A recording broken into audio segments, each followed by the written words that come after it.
And joining us now on the debate for the full hour tonight, Bruce Ryder, law professor and assistant dean at Osgoode Hall Law School. Grant Huscroft, professor in the Faculty of Law at the University of Western Ontario. Kara Zwiebel, director of the Fundamental Freedoms Program at the Canadian Civil Liberties Association. Sunil Gurmukh, staff lawyer at the African Canadian Legal Clinic. And Marvin Kurz, legal counsel for B'nai B'rith Canada. And it's good to have everybody around the table here. So many newbies as well. Grant, welcome back to you, but first time for everybody else. Good to see you all. Let's do a bit of background on this William Whatcott case, because while you're all up to scratch on it, I'm not sure all of our viewers are. So, if you would, here's the background. By age 14, Whatcott was living on the street, and he was selling his body to older men for drugs and shelter. He then became a Christian, and 10 years ago started distributing flyers criticizing homosexuality. 4 people objected. They took Whatcott to the Saskatchewan Human Rights Commission, saying they were offended by his pamphleteering, which accused them of being sodomites and pedophiles, and they won. The SHRC fined Whatcott $17,500, but he appealed. On appeal, the Saskatchewan Queen's Bench overturned the Human Rights Committee ruling, and then the committee appealed to the Supreme Court of Canada, which has just heard the arguments and should announce its decision on this case in the spring. Okay, let's go around the table on this. Grant, going to go you first. How significant is it that the Supreme Court agreed to hear this case in the first place? I think it's a good question. I think it is significant because I'm presuming they're concerned about the same sort of things that I think normal Canadians have seen. Involvement, for example, of Maclean's magazine and very mainstream publications being subjected to human rights proceedings. I think that they think something's wrong here in general. And so Whatcott is just the vehicle for getting this law before the court again. Bruce, how about it? Big deal that it's gone to the Supreme Court? Yeah, I think it is, Steve. It's the second time that they've had an opportunity to deal with laws that restrict hate speech, that is, human rights laws that restrict hate speech. 20 years ago, they had an opportunity to consider the issue in a case called Taylor, and they split 4-3 on the validity of the federal equivalent of the Saskatchewan law that's at issue in Whatcott, and no doubt they wanted to have another look at it, given how closely divided they are, and I think the nation is on this issue. Kara? I agree. I think that the experience since Taylor has caused some concern among Canadians, and the court probably saw this as a good opportunity to take another look at these provisions, especially because there's been such a transformation in how we communicate in general in terms of internet and the ease with which these kinds of messages can be transmitted. Anybody, Sunil, object to the fact that the Supreme Court has taken a look at this thing? Well, it's not surprising why the Supreme Court's taking a look at this. I mean, Chief Justice McLaughlin was the only remaining judge from the Supreme Court from Keegstra and Taylor, and she wrote the dissent in both cases. So it's not really surprising that this is going ahead. I think, the court, specifically McLaughlin, perhaps wants to have a run at this. No one better than someone representing the B'nai B'rith could remind us all what the Keegstra case was about. You want to do that in 30 seconds or so? Sure. James Keegstra was a teacher and mayor of Eckville, Alberta, and he used his role as a teacher to basically teach hate propaganda to his students. He basically made them memorize long tracts about hate propaganda, about the Holocaust being a lie, the Jews being the devil, things like that, and he was ultimately prosecuted. Keegstra was a criminal case, though, unlike Whatcott. At the same time Keegstra was heard, 2 other cases were heard, another criminal case and also a civil case, a human rights case, which is the case that you'll likely hear about a lot tonight, Taylor, which is about a guy named John Ross Taylor. Bruce, pick up the story there, because there's the Taylor case, which you've talked about, and there's another case called the Oakes case. You think it's important to look at these in tandem. So what's the issue here? Yeah, absolutely. The Taylor case involving John Ross Taylor was the head of a racist party called the Western Guard Party, had been subject to a complaint to the Human Rights Commission for disseminating hate messages by telephone. And the Supreme Court of Canada had to consider the constitutionality of the challenge provision. That is, did it amount to an unreasonable restriction on freedom of expression? And under our charter, that's a 2-stage process. First of all, the court has to consider whether the provision violates a right or freedom, like freedom of expression, and had no difficulty concluding that it did. And then the real battleground, and it's true in the Whatcott case as well, is whether the law is a reasonable limit that can be demonstrably justified in a free and democratic society, which is the language of Section 1 of the Charter. And the Oakes case sets out the test that the court applies in determining whether a law is a reasonable limit on a right or freedom. The government has to establish that it's pursuing a very important objective, and it's done so in a manner that is carefully tailored to restrict rights and freedoms as little as possible. Let's just remind everybody, the Saskatchewan Human Rights Code, which is what's operative in this case, tries to define what hate speech is. And Grant, I'll ask you to tackle this one first. What is hate speech? No person, it says in the code, no person shall publish or display any notice, sign, symbol, emblem, article, statement, or other representation that exposes or tends to expose to hatred, ridicules, belittles, or otherwise affronts the dignity of any person or class of persons on the basis of a prohibited ground. Now that's how the Saskatchewan Human Rights Code is defining hate speech. Is that clear to you? Well, you've just raised another good point, which is that one of the problems is you can't read that law and know what is supposed to happen. You don't know what conduct is prescribed by law. So, in fact, if we read that case, that provision, it mentions several things that are prohibited, but the Saskatchewan courts have already said we're in effect, metaphorically, striking out several of the words. The only words that remain there are hatred. So the belittling, all those other words are gone because the Saskatchewan courts earlier concluded that they were too vague. So all that's left to be enforced here is a provision that says exposing or tending to expose to hatred.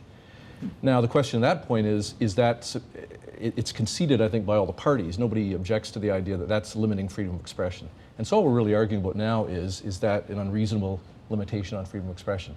And the argument would be that hatred is itself a vague concept. Marvin, what do you say on that? The court has, in the past, found that hatred, like a number of other concepts, is capable of definition.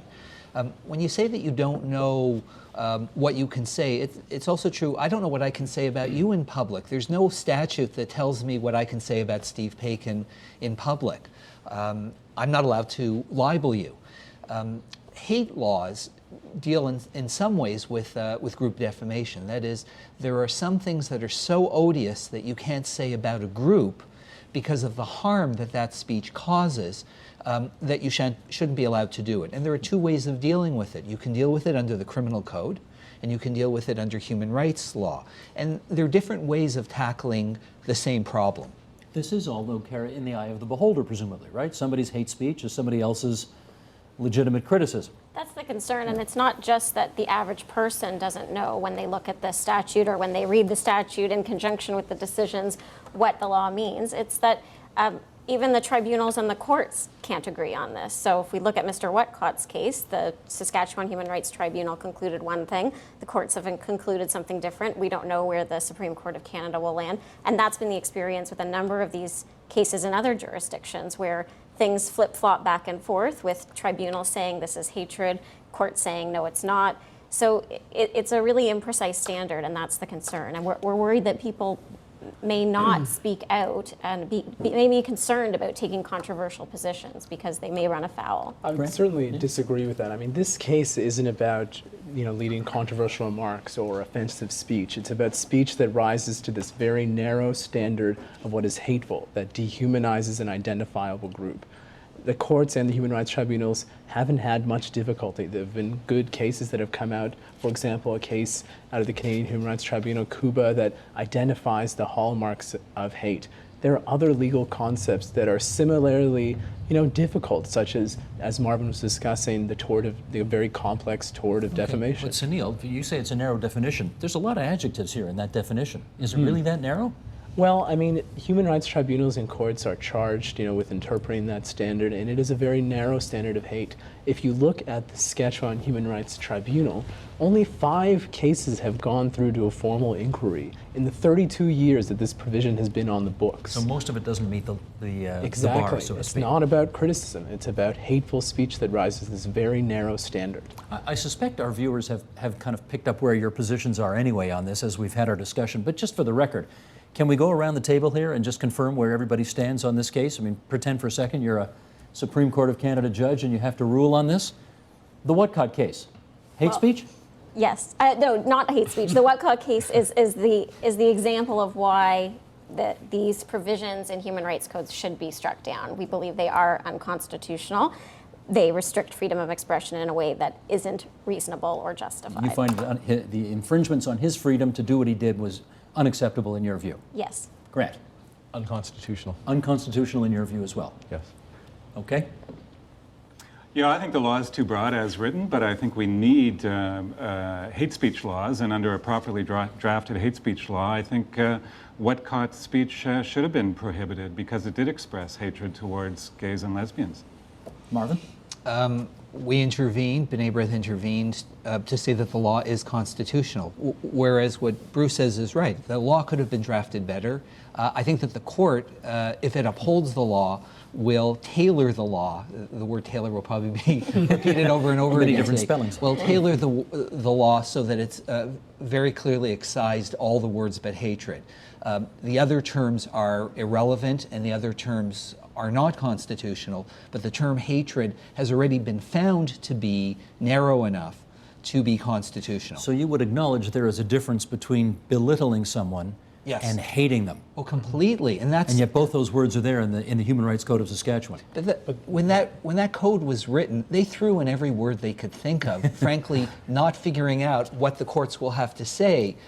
Taylor told human rights legislators what is and what is not the limit, and subsequent cases there in Saskatchewan in particular, which have limited that the scope of the law, have basically said nothing else is constitutional, but hate clearly is. Sunil?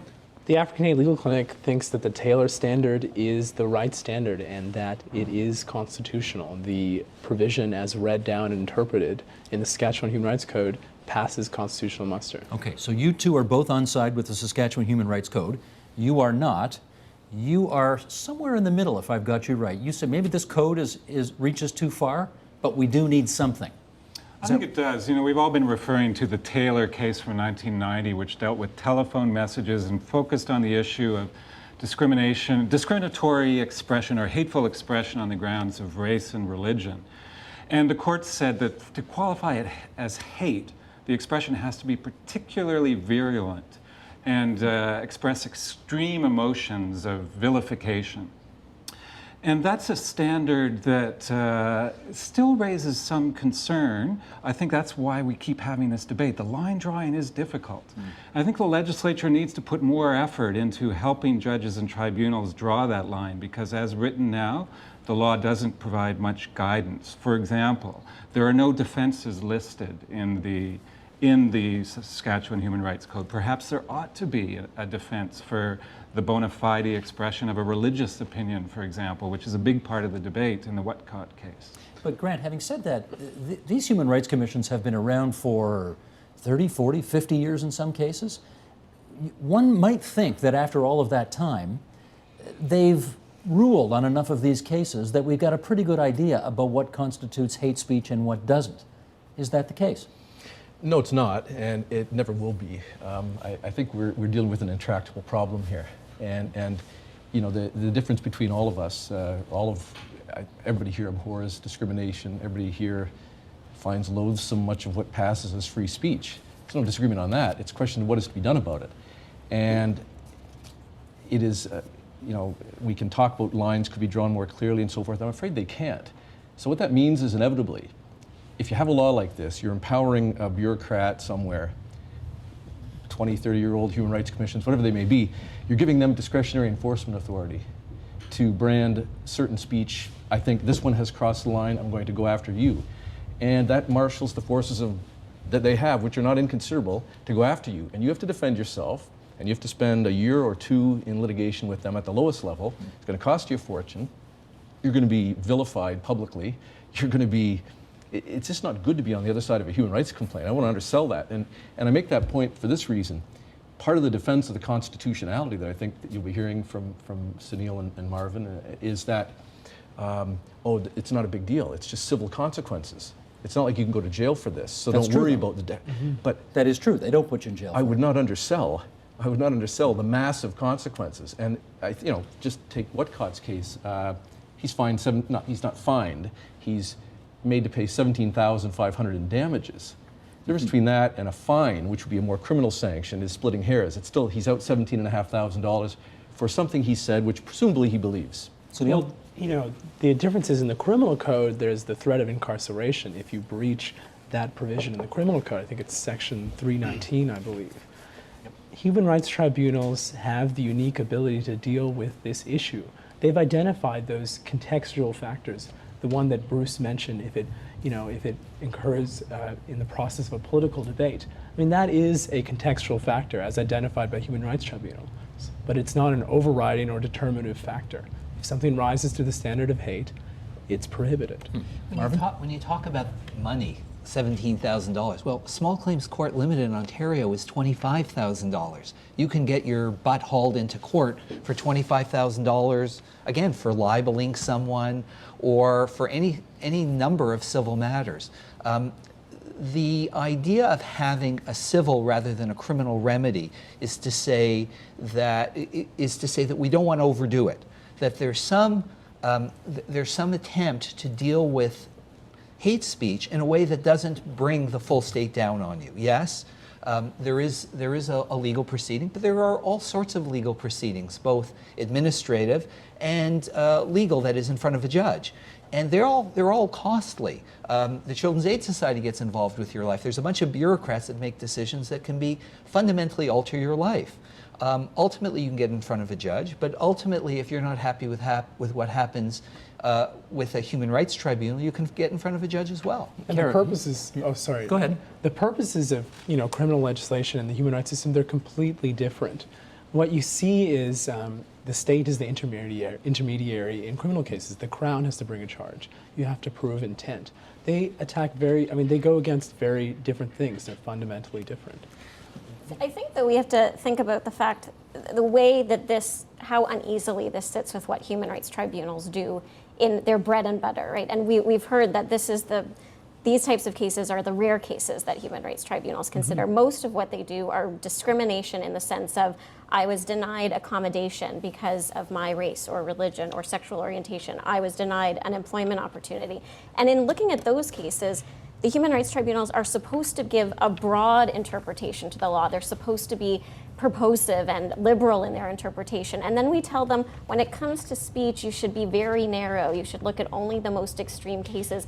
And I think we have to recognize that just doesn't sit well. There's a fundamental tension between what they're charged with doing in one aspect and what they're charged with doing in this other very small part of their jurisdiction. And that's why we think this shouldn't be part of what human rights tribunals do. Well, Bruce, we've been here. Let me try this with you. Sorry, I just wanted to disagree with Kara on that point. I think it's all part of a continuum of human rights tribunals and commissions' mandate to combat discriminatory practices. And I don't think it's very different from a lot of other kind of run-of-the-mill human rights complaints, because a lot of discrimination occurs only through words.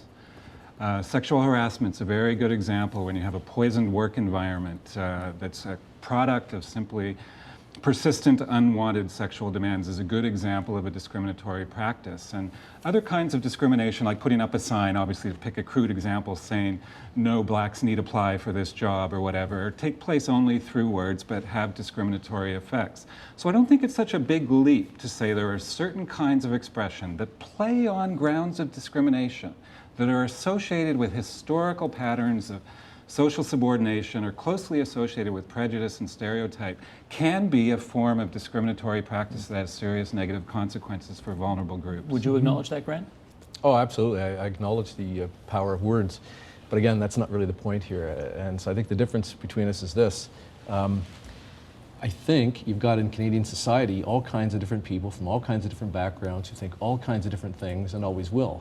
And I don't think you can prescribe, and again, we do disagree on this, I don't minimize civil sanctions. I don't think you can have the law to say, you people with that view are cutting you out of the public discussion on this. We won't hear any of that. I mean, this is a grand experiment we've got going on in this country with different groups of people, ethnicities, races, religions, and so forth, all living together. And the idea that you can't talk about some things is problematic, it seems to me. And that's the chilling effect that people are referring to. And what I'm hearing here is that, oh, don't worry, only if it rises to the level of hate. And I'm saying there's too much discretionary enforcement in what is acceptable in public discussion. But the follow-up on that would be, stand by 1 second, Sunil. The flip side of that would be, this grand experiment that we've got going on here is a work in progress. And we have a lot of different people from a lot of different parts of the world who think a lot of different things. And we've got to be careful that somebody doesn't light a match that could send this whole thing up in flames, which could happen when you've got a lot of different people from a lot of different parts of the world thinking a lot of different things. Is that not a legitimate concern? Oh, absolutely a concern. And we attack those problems, it seems to me, with public policy, with education in schools. We do various things. What I don't think we want to do is mark people out and use the force of the state against them for being an outlier from an approved range of views. Okay, Sunil? Again, this case is not about criticism, polemic, or offensive speech, or getting hurt feelings. It's about hate. That it's about speech that rises to this very narrow standard.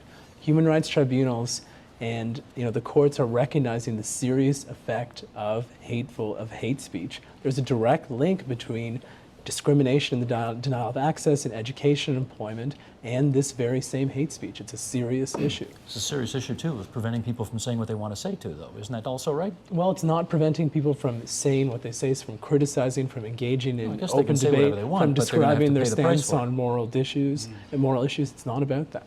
But there's one point, Grant, that you said, which is that that you shouldn't be trying to limit people's views. But the law really isn't strictly about people's views. You can believe whatever you want about gays, whatever terrible thing you want. The question is how you express it. If you express it in a way that's likely to create hate, that's when the law gets brought in. But it's based on a way that the Canadian law looks at a number of different forms of expression. On the one hand, you have freedom of speech, which is vitally important. I mean, the Supreme Court of Canada has made a number of recent decisions that have upheld the importance of freedom of speech. I think it was in a hate speech case that the court called it the lifeblood of democracy. So any discussion has to begin with that. But on the other hand, you have to think about the harm that the 20th century and the 21st century, we've seen how much harm can be caused by hate speech. I mean, the starting point, of course, is the Holocaust, where it was said that the gates of Auschwitz were paved from the words of Der Stürmer. You can go on and you can look at Rwanda, where there was a Canadian case 10 years ago where a guy who came to Canada named Mugesera helped precipitate the Rwandan genocide by calling Tutsis cockroaches who had to be exterminated. In Norway, just this summer, a bunch of kids were exterminated by a lunatic who had listened to hate speech about leftists and acted on it. So what we're seeing is that hate expression can have a lot of harm. Just as pornography is hard to find the limit, we've said that the limit is at harm. Kara, does that not, those examples that Marvin just gave, do they not suggest added vigilance is called for here? There's no doubt that we need to be vigilant, but the question is where we draw the line. And I think that a much clearer legal standard has to do with, you mentioned lighting a match. Well, incitement to hatred, incitement to violence. Incitement to violence. In the United States, they use the clear and present danger test. These are much clearer lines to draw. The example of pornography is an interesting one because the Supreme Court dealt with a pornography case. They were very concerned about harm. They were particularly concerned about the harm that they felt pornography posed to women. And lo and behold, a lot of that standard ended up to curb the expression of gays and lesbians. And there that group came out and said, this is our freedom of expression. We're being discriminated against because you don't like the content of this material. It may be offensive to you. We don't feel it's harmful. And in fact, I think many women take issue with the position that the Supreme Court has taken on pornography. So the question is how closely we think this harm is linked. And we obviously have a fundamental disagreement about whether hate speech leads to this direct kind of harm or whether it may not, whether actually it might be better to know who the Whatcotts are out there so that we can disagree with them and counter their speech and Expose them and denounce it. sanction them and so on. Well, there's a continuum of harm. It starts from rejective behavior. It starts from the individual effects, such as there are increased rates in suicide, there's depression, there's anxiety. It leads to discrimination. It can lead to incidents of violence. While representing only 3% of the population in 2008, African Canadians were the target of almost 40% of race-motivated crimes. There's genocide. So it's along a continuum. You talked about earlier in the program the need to more appropriately redefine what hate speech is. You didn't like how vast a net that this Saskatchewan Human Rights Code was catching. And let's talk just about that for a moment here, because I'm not, everybody around this table will know this quote. It's a great quote. Potter Stewart's quote in the United States about what's pornography. You know, I can't write a law, but I know it when I see it. Can you do better than that when it comes to hate speech? Maybe we can't define it, but boy, we sure know it when we hear it. Well, it's a good question, Stephen. I think it's really at the heart of this debate. And one thing we can do is we can start with the things that we truly agree on and then work out from there. And I think one thing we're totally agreed on is when speech has discriminatory effects that can be proven by the claimant, that is, it's inhibited their equal access to housing or employment or services, and they have evidence of that, then that would be a violation of our human rights codes. We might also agree that incitement to hatred or incitement to discriminatory acts should also be prescribed. And then we might want to go a step further and say that something called hatred, just expressing hatred, is also a violation of the code, and if so, we would draw upon the jurisprudence which defines it narrowly as the most extreme kinds of speech that expresses extreme forms of vilification, trades on prejudice and stereotype, and we might want to list some defenses, things that are excluded. For example, I believe the bona fide expression of a view on a political or religious issue. Someone's still got to define what a bona fide Absolutely. view is. You know? And I don't think that we'll ever have clarity here, but I disagree with some of my colleagues on the panel to then reach the conclusion, therefore we shouldn't seek to address these issues. They are difficult, but that shouldn't lead us to back off. Think of defamation law. Also involves very difficult line drawing. Yeah. Speech that tends to decrease the reputation of an individual. Then we put in place a series of defenses and try to get the balance right. Same challenge here. Grant, that's actually a bad example, though, Bruce just raised, because the court has been pulling back the reach of defamation law in a series of cases for the very reason that it chills too much expression. We need to be able to talk about public figures and so forth, so the court has been pulling that in a bit. So I wouldn't use that as a good example, to be I'm honest. just saying it's a good example for not abandoning the whole attempt to find the right balance. And I think we all agree something's got to be done. I think Kara and I would say it doesn't have to be done through a law that goes after expression. We've got all kinds of things in the arsenal in public policy to go against hatred, to go against discrimination, starting from the school system on up. It's not a we have to do this or we're doing nothing situation. But everybody says you can't do that because it will chill free expression. Can you give me an example of how free expression was chilled by something? I'd give you lots of them. Just give me one. How about Maclean's magazine? Would you, if you're the editor at Maclean's magazine, do you want to run a story critical on Muslims in Canada? But the court found they have. They did, and they got in standard. trouble, and they got into 6 figures of legal expenses, But when defending themselves, defending themselves, and it seems to me that's a hollow victory to say, oh, don't worry, you weren't found to have violated the code at the end of the day. They were taken on in several provinces under laws exactly like this. So, it's fine to talk about Whatcott and say this is a loathsome fellow, but most things are not like that. And the idea that Maclean's would have to front up before several Canadian human rights commissions because people realize that this is a good law to go after them with if we don't like your editorial policy, that is a chilling effect. I'd like to, if Andrew Coyne's watching this program, I'd love him to email me later tonight and tell me whether or not Maclean's has in fact been chilled by that experience, because you're suggesting they probably have been. I'm saying they'll be careful. Well, and the law of defamation has that effect too. They're very careful on lots of things. I'm careful whenever I write something because and you'd think I would know better than to defame somebody accidentally or something, but you gotta be careful with your words because words do have power. We all agree on that. Okay, Marvin? But that's right. I think, for example, that Maclean's magazine subsequently published another piece by Mark Stein. There was a problem with the El Masri and Rogers case, which is the Maclean's case.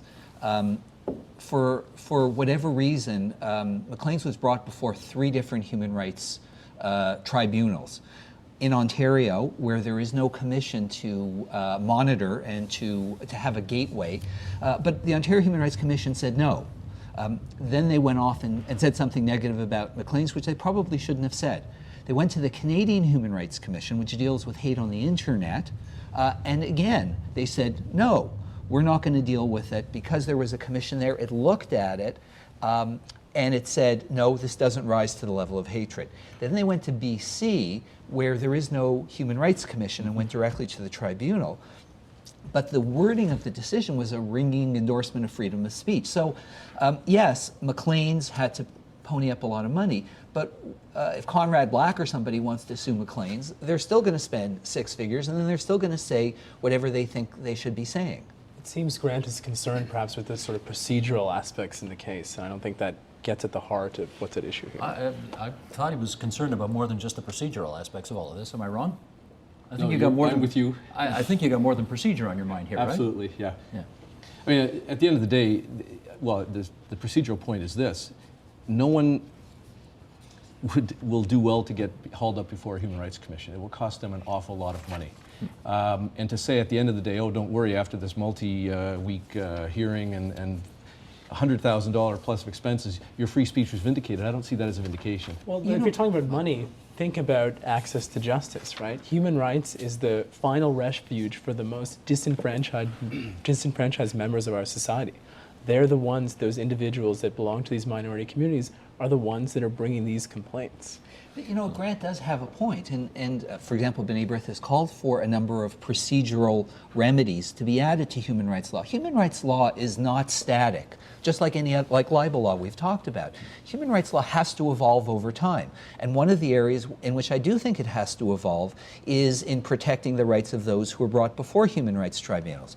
So, for example, one area that should be considered is having costs. That is, in a case like Rogers, the people who brought Maclean's before the tribunal should be subject to costs. How about Ezra Levant's case? Ezra Levant's case never made it to a Human Rights Tribunal because the Human Rights Commission, well, actually, it never even made it past the Human Rights Commission because the gentleman who laid the complaint, Sohar Hardy, backed off. There was so much opprobrium against him that he backed Ezra off. had embarrassed him to the. He embarrassed him. I mean, and he had. I mean, and there was no reason. But it still cost him money. I think it still cost Ezra some money. I don't know what it cost him. I mean, he says it cost him a lot of money, but all he did was he met with the Human Rights Commission. So he never set foot in a court or tribunal. Let me ask Kara whether times are different. I'm older than you, so let me tell you that when I was a kid, there was like 3 channels on television, and you know, we had one daily newspaper in our hometown, and that was it. And now today, I mean, the internet has exploded, and we have multiple dozens, hundreds, thousands of sources of information. Are we really going to try to live in a country where human rights tribunals are going to be on top of every potential violation of our human and civil rights? With the proliferation of media and social media out there today, is that even possible? I don't think it's possible, and you know, depending on the jurisdiction that you're looking at, in some jurisdictions there's a commission that plays sort of a filtering role. In other jurisdictions, an individual who is offended by something can just bring one of these complaints right to the tribunal, and so there is the potential that just, you know, my version of what's hateful differs from your version, and that has to be dealt with. The good thing about the proliferation of information and about all of these mass communications that we have is that they're accessible to many people. So, you know, when you read a web page that is offensive, when you read hate speech on the internet, you have the opportunity to respond. You have the opportunity to You do, but write back. I'm wondering from Sunil's point of view whether or not some cockamamie website run by some guy in his mother's basement that's read by 25 people. I mean, is this really the level to which we want to start going after people nowadays? Well, if a complaint is brought, you know, I mean, that communication can in fact be scrutinized. However, so the Canadian Human Rights Act can look at internet communications. Certainly, but let's say you're in a jurisdiction that has the direct access model, so you don't have the commission as a gatekeeper. Well, the respondent can bring a summary hearing request, and that could potentially. So that means you can decide, you know, on its face whether something is hateful. They can say, oh, just on its face here, it's not hateful. You should dismiss this complaint on a preliminary basis. Okay. What if they find that the guy crossed the line, and so okay, he shuts down this website and he starts up another one that those same 25 people are going to watch, and it's just a different URL. That's certainly an option. Well, but this is my point. I mean, are we chasing our tails at a certain point here, given the reality of media in the world today? Given the severe negative effect of hate speech on minority communities, I don't think we're doing that. Grant, you want to respond? I actually want to throw out a challenge, actually, based on what I've heard, and it's this. We're skirting around a couple of issues here, but one of them is religious-based hate, of which there's a lot. And so what I'm hearing is that hate's bad, it's got to be addressed. On the other hand, Bruce says we can mitigate the infringement of the charter here by putting all these defenses in. Well, if hate's the problem, why should there be any defenses, would be my question. And in fact, the court has discussed that in the past. Chief Justice Dixon in Keegstra said, I don't think there needs to be a truth defense to a hate speech charge. I don't think there needs to be these various defenses. And now we're sort of, I'm hearing some concessions, oh, of course you've got to have that. Well, that'll mean that, consider the alternative. Do you really want, and this came up in the court hearing, do you really want to go after sections of the Bible? Do you really go after sections of the Koran? Do you want to go after sections of anybody's holy book? Is that what you want? If you don't want that, I want to know why that kind of hatred is going to be allowed to persist and the rest are not. Marvin, that does open up a can of worms there, does it not? Excuse me, there's two parts to it in terms of the idea of truth as a defense is problematic in both ways. On the one hand, the criminal code, for example, section, does have truth as defense. The reason that human rights law doesn't have truth as a defense, because again, it's because it's harm-based. But so the idea is that somebody goes and publishes something that says blacks are inferior. Do we want to have a human rights tribunal deciding whether that's true or not, or whether any of those kinds of allegations are true?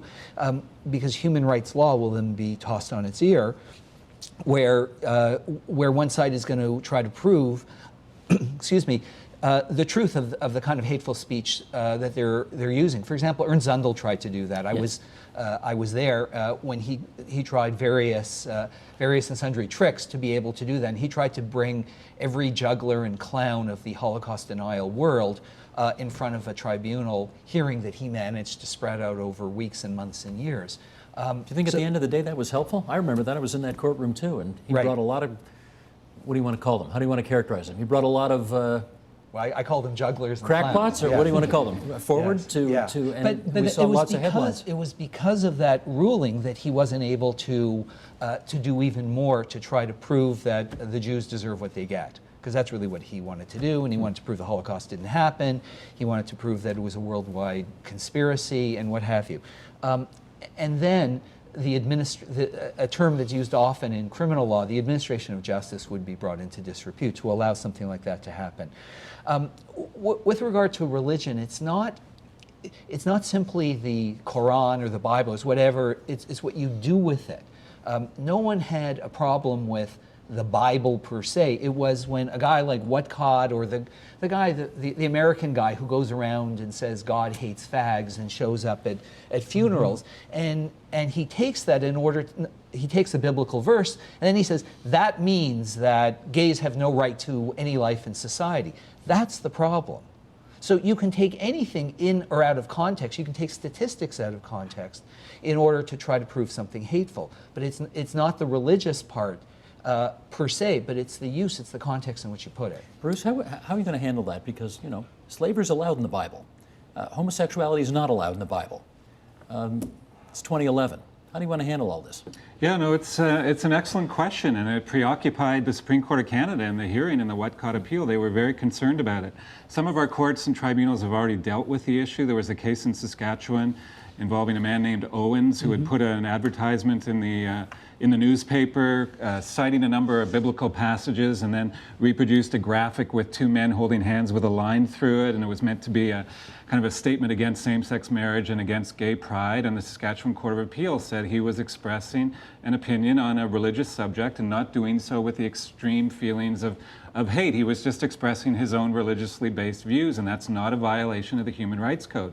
And I think that's absolutely right. We have to remember that we're dealing with an anti-discrimination statute that's meant to protect vulnerable groups who have suffered a history of disadvantage from the use of prejudice and stereotype. We're not seeking to prohibit all kinds of racist speech or homophobic speech or to suppress religious views that are different from the contemporary views about sexuality. We're seeking to suppress people who are employing stereotype and prejudice in vicious ways to promote or continue historical disadvantage of vulnerable groups. And that's where I think someone like Whatcott crossed the line compared to someone like Owens, because he speaks of gay people as sodomites, and he speaks of their sexual practices as inherently dirty, and they shouldn't be allowed to bring their filth into the schools. And he's trading on well-entrenched prejudice and stereotypes in Well, the same way that Taylor did about Jews in his anti-Semitic rants on the telephone, going on about Jews controlling the world and being responsible for communism and so on. And I think we know that those kind of well-worn stereotypes and prejudices are very different from legitimate participation in democratic debate. Just briefly, what Whatcott did that took him over the line as well, and that brought him within the center of what human rights law is supposed to do, is that he was calling for discrimination, because the issue really had to do with teaching of gay matters in Saskatchewan public schools. And what he's saying is that all gays are pedophiles, which meant that he's saying that any gay teacher should be automatically thrown out, that any mention of anything having to do with homosexuality had to be dealt with in a way that, that eliminated the right to equality. That's the center, that's the discrimination. He was calling for discrimination, both against gay teachers and anything having to do with information relating to homosexuality. Okay, but can you teach that? Should you be allowed to teach that? I'm not saying it well. Let me rephrase. Should you be allowed to hand out pamphlets in Saskatchewan saying that all teachers who are gay ought to be fired? I don't know that he did that. He didn't but do that. He said the He civil said law he didn't should do that. discriminate He against. said that discrimination should be legal against gays. And, Right. Exactly. Which, you know, until the 80s, sexual orientation wasn't a prohibited ground of discrimination in the country, by the way. So there would have been a debate over adding it then. There was a debate when they wrote the charter itself. Section 15 of the charter, the equality provision, does not specifically include sexual orientation. There was actually a discussion and debate in Parliament, and they voted on it and decided not to include it. Right. And it cannot be that you are forbidden from discussing these things now or having a view on it, that now that public policy is resolved that we want protection for discrimination based on sexual orientation. It cannot be that everybody else is an outlier, that the force of law should come upon them and stop them from expressing contrary views. No matter how wrongful we think those views are, that's a bad thing, it seems to me. Otherwise, we're crushing anybody that dissents from the orthodoxies that we establish from time to time. It's an objective contextual analysis. It's not just his statement that civil law should discriminate against the gay community. It's that he compared them to sick pedophiles, that they're predatory, they want to share their filth. You have to look at all of these things together. This is my question, Karen. Should it be legal for somebody to distribute pamphlets that describe members of the gay community that way? Ought that to be legal in this country?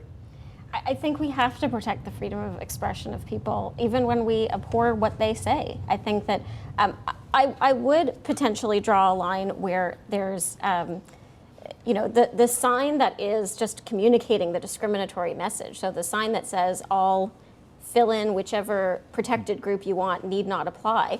That's just really evidence of the discrimination that's about to take place. And so I would draw a distinction there. But if we look at, some of what Mr. Whatcott said, and again, I virulently disagree with his comments, but some of what he said, he referred, for example, to an ad in a gay magazine that classified, or sort of personal ads, some of which referred to age not being an issue. Now he equated that with pedophilia, or there's a potential to interpret. But the problem is that it is all open to interpretation. And some people might read what he's written and said he's just making a point about what is allowed to be published in these magazines, or he's obviously a hateful homophobe. There's a differing degree, and I think Sunil keeps talking about this hate and this objective standard. And if it were objective, then we wouldn't be having this discussion, because we've had multiple courts and multiple tribunals disagreeing on these issues. Mr. Owens, I think the initial decision by the tribunal was that did run afoul of the provisions, and then the courts determined it didn't. So there's obviously no consensus here. But if that's the test is whether different courts agree, then there'd be no appeal courts. I mean, the law evolves over time, and part of the way that the law evolves is that an important case may go from a lower court to a higher court and ultimately to the Supreme Court, and there may be 3 different decisions. There's nothing wrong with that. That's one of the ways the law evolves, and we've talked about that. Grant has talked about how the law of libel has evolved, and it has. And I've always thought that the law of libel was the bigger free speech issue anyway for a long time, and it has evolved. Any number of laws will change over time. Our family law has significantly evolved over time. So we can say that 30 years ago, when I first started practicing law, there was an idea that mothers should always have younger children. That's changed. But that doesn't mean that there was a law that it was called the tender years doctrine, where there was a notion that there was a presumption that a mother should have custody of a younger child. Oh, I see. So that was something that was not that many years ago. Do you want to comment, though, Sunil, on her notion that it's impossible to find objectivity in any of this? I think, applying the standard, the Taylor standard, and the hallmarks of hate that have come up in the subsequent jurisprudence, it is possible to look at a communication as a whole objectively. And I just want to add on that nothing is preventing Mr. Whatcott from expressing his religious beliefs. The only thing that's prevented is when he uses his words in a hateful manner. But we're presumably getting, Bruce, on some kind of sliding scale of competing rights here, a hierarchy of rights. He believes in his free speech / religious rights to say what he wants because he believes them to be true. It's his religious background. Other, minority groups feel that this is an infringement on their rights. Whose rights are more important? Well, the standard answer to that, Steve, is there is no hierarchy between rights. They're all equally important, and we have to get the balance right. And you're absolutely right. Freedom of expression, freedom of religion are in play. And on the other side are equality rights and equality values generally, which are expressed in the Charter of Rights and Freedoms, as well as in the provision that talks about the importance of protecting and promoting Canada's multicultural heritage. And I think it's really important to remember in this debate that whatever our thoughts are about the difficulties of drawing the line here, we are at international law obliged to do so. So it's not just a domestic debate, it's not just about our Constitution, but we are signatory to a number of international conventions that commit Canada to protecting equality rights and prohibiting hate speech. Okay, it's in the International Covenant on Civil and Political Rights, it's in the International Covenant on the Eradication of All Forms of Racial Discrimination. We have an international legal obligation to have anti-hate speech laws. We're down to our last few minutes here, and I'd like to find out from these Supreme Court judges in front of me here how they, if they were on the court, would decide this thing.